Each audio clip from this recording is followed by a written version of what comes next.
La maison brûle et nous regardons ailleurs. Le président Chirac voulait en 2002, au sommet de la Terre à Johannesburg, choquer les consciences mondiales et alerter sur la catastrophe écologique.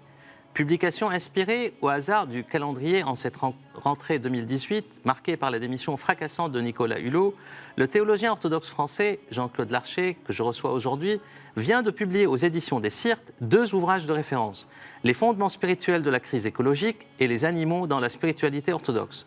Voilà une double réflexion qui tombe à pic pour décrypter les fondements de la relation de l'homme avec la nature et avec les animaux, et pour situer les enjeux de la crise écologique que la démission de Hulot, qui a été en 2002 la plume de Chirac et l'inspirateur de sa déclaration alarmante, a remis au devant de la scène en dénonçant une nouvelle fois, 16 ans après, les défaillances systémiques qui continuent à entourer cette crise écologique et l'incapacité des gouvernants à changer de paradigme.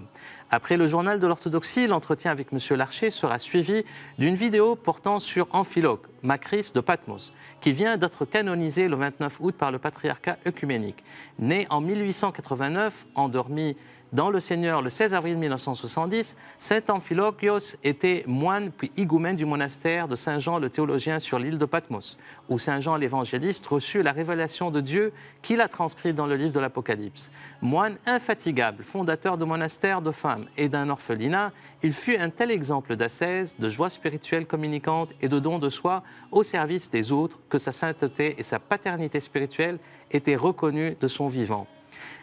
Une prochaine édition sur la vie du saint Amphilochios sera éditée, dit-on, aux éditions des Syrtes et lui sera consacrée dans une prochaine édition. Merci.